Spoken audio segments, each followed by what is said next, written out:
lost yardage. Terrific read, better execution, and done with a lot of enthusiasm, wasn't it? Absolutely. They saw it all the way, ran to the football, and caused a nice play for lost yardage.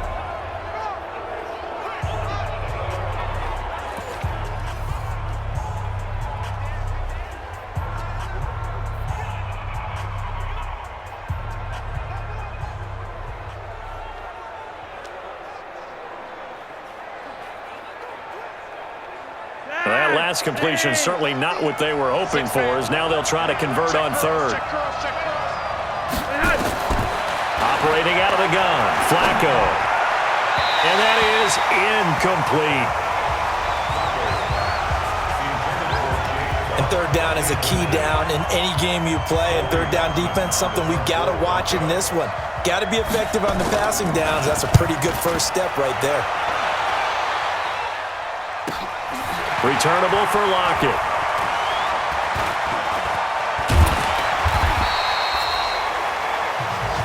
A good return there, 17 yards. And it'll be Seahawk football, 1st and 10.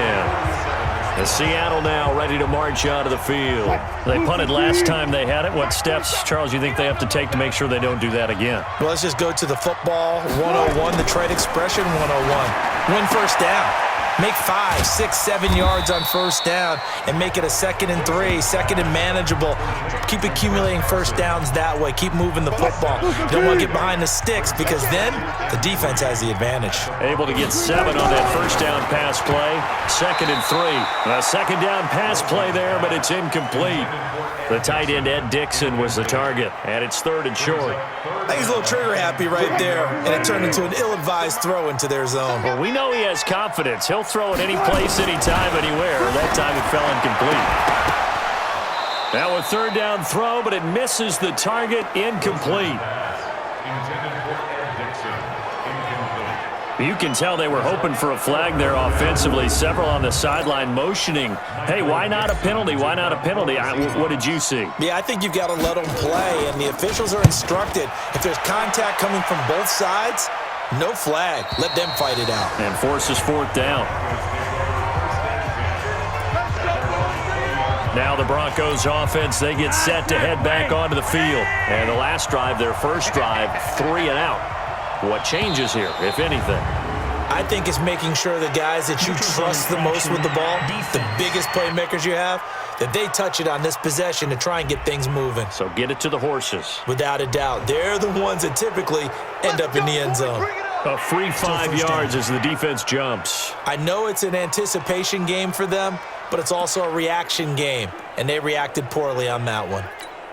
A boost here to start the drive. After the penalty, it's 1st and 5. Now Flacco. That's complete to Jake Butt. And from the 25, they work this to the 29, a gain of 4. That throw good for 4. It's 2nd down. Up at the 29 now, they'll head to the line, 2nd and a yard. This is Royce Freeman, 2nd-year man from Oregon. And he's able to take this one up to the 35-yard line. You think back to 2018, many people thought it would be Royce Freeman taking over as the lead back in Denver. Spent a 3rd-round pick on him, but it was Philip Lindsay who would be in the catbird seat as the #1 running back. But still for Freeman, not a bad rookie campaign, 521 yards and 5 touchdowns as the backup. Now here's a pass on first down that's knocked away and incomplete. Now the young man who was a Pro Bowler as an undrafted rookie, it's Philip Lindsay. They get 6 here after the incompletion, and it'll leave them with a 3rd and 4. It'll be a nickel look here for the Seahawks on 3rd down. Flacco from the gun. And the throw there going to be incomplete. I think the punter might start to get into a pretty good rhythm here if he keeps getting opportunities. But that's the last thing his team wants to have happen, right? The last thing you want to see is your punter feeling pretty good because he's out there all the time. Yeah, first quarter only, but they're 0 for 2 on 3rd down conversions to start this thing.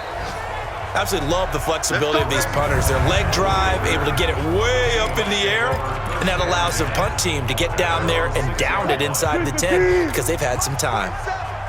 Man, I got you. Man. They'll throw on first down with Wilson. Oh, that was dangerous. Threw it into coverage, almost picked, but instead they'll keep it on second down.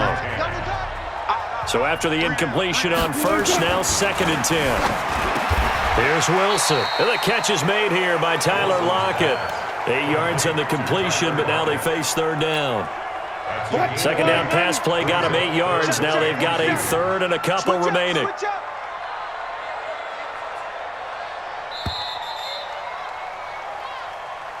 We're scoreless after 1. Second quarter now from Seattle, and it is the Seahawks with the football here. They're up against a 3rd and 2 to start things out.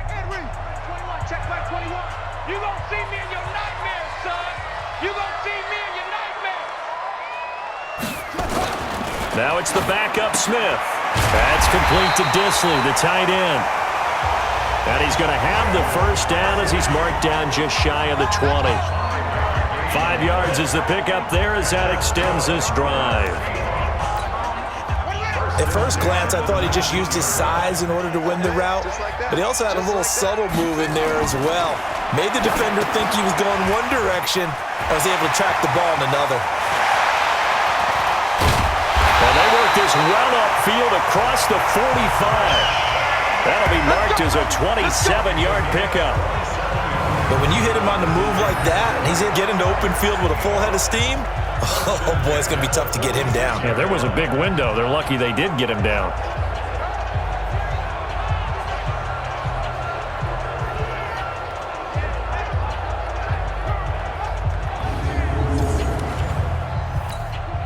This offense finding its legs now. Here's another 1st and 10.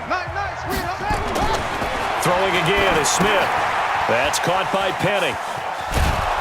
And he'll lose yardage on the play back at the 45-yard line. That's going to go as a loss of 1 on first down. Well, I know it goes against the instincts of the person catching the ball because all you're ever taught is catch the football, don't drop it. But drop it there. Yeah, in that situation, dropping it would have been better. End up losing yardage, even though they completed the pass. As good as a sack. Yeah, how about that? Although they won't get the same credit for it, and it won't help them at contract time. There's a ball thrown right side and complete. And this is going to be another first down as they'll make the tackle at the Broncos 30. Smith will bring his guys up 1st and 10. And he's 4 for 4 now, throwing the ball to start the drive. To throw is Smith. That one complete to his receiver, Jennings. And they'll work it inside the 15-yard line before it's all said and done. First down, Seattle, 16 yards the gain there. An inaugural trip to the red zone here for the Seahawks. It's 1st and 10 at the 14. Tries to hit Jennings, and it's intercepted. Picked off by Bryce Callahan. And a big turnover there as his guys will get the football back. Jennings was the one he was looking for. Brandon, this is why golfers do their best to never count a score in their head before the ball goes in the cup. This looked like a slam dunk for points on this drive, didn't it? Instead, they throw an interception, and they're going to come away empty.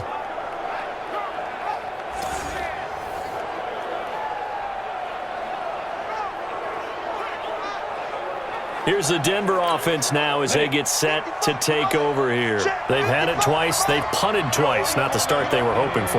Not at all, and let's face it, every facility we visit, everyone talks about converting on 3rd down, how big that is. In this situation, they've had to punt it away twice, so they're furiously going over things on the sidelines. What do we need to do to pick up a first down and change our momentum? So the line of scrimmage moves all the way across the 50 now as they come up 1st and 10. This is Freeman. In on the stop, it was the UCF product, Shaquem Griffin. I call that play a success. A nice inside run sets up a very manageable 2nd down. A very solid gain on that play. Freeman. And he is going to be stopped cold behind the line of scrimmage. That'll be a loss of a yard, and it leads to a 3rd down. 2 minutes on the clock in what's been a scoreless first half. Coming up at the half, a reminder, we go back to Orlando to check in with Jonathan Coachman. He'll have a look back at our first half as well as a look ahead to what's coming up later this weekend. He's got his big tight end, Fant. 2 yards is all they'll get on the completion. It's 4th down. So much about this game is just understanding situations and then having to execute, isn't it? Guard the first down sticks. Don't let them get there. And they rallied and made the tackle. And this one will not get there. It's off to the left anyway. It's no good, and this will remain a scoreless game. And that's the risk of the long field goal miss here at this stage of the second quarter. You give up great field position. And that gives them one more opportunity to make something happen and something big. And we've seen crazy stuff happen at the end of halves. Throwing on first down, but this one winds up to be incomplete. Jaron Brown, the intended target, and that'll bring up 2nd down. Smith, an incomplete pass on first down. Now it's 2nd and 10. Now Geno, and that is incomplete. A lot of force bearing down on him there. He could not hang on. It's 3rd down. So back-to-back incompletions, and that has him staring at a 3rd and 10. Smith, it's complete to Jaron Brown.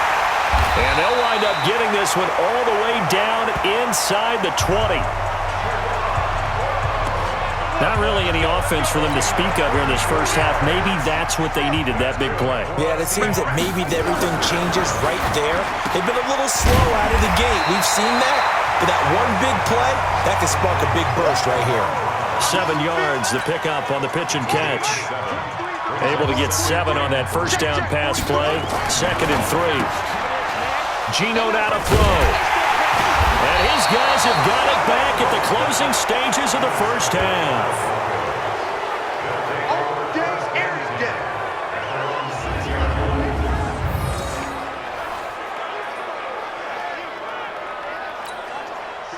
The Broncos onto the field, ready to start their next drive. And the ball backed way up, so thinking with this amount of time on the clock, probably just sit on it, and we'll see these two teams go to the lockers. Yeah, I don't think you want to overthink it in this situation. Either side of the ball. Just go ahead and finish up the half and get on out and talk about it. So they will accept the penalty and move forward.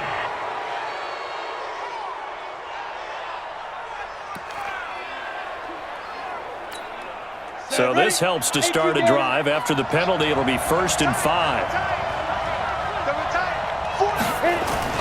Here's Locke. Bobby Wagner, the former second-rounder out of Utah State, with a sack. We bet on that.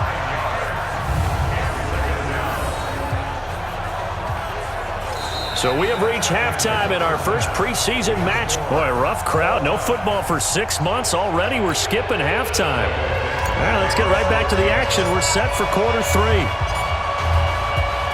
Probably not likely to see many starters in the second half as we get back at it underway in this preseason opener. This fielded a few yards into the end zone.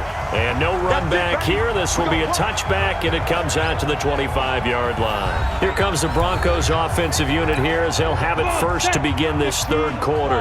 And we thought this game had the potential to be tight, maybe not this tight, scoreless as we start the third quarter. And I love the way you use the word tight. I'm going to take it a little bit different direction here because it's not just tight on the scoreboard. I think both offenses have been tight in how they've played this game.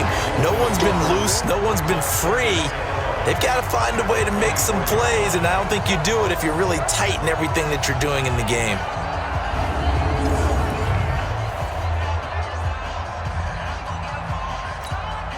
A loss of a yard there to start out. That leads to a 2nd and 11. Lock to throw on 2nd down. He's got it, the tight end, Jeff Heuerman.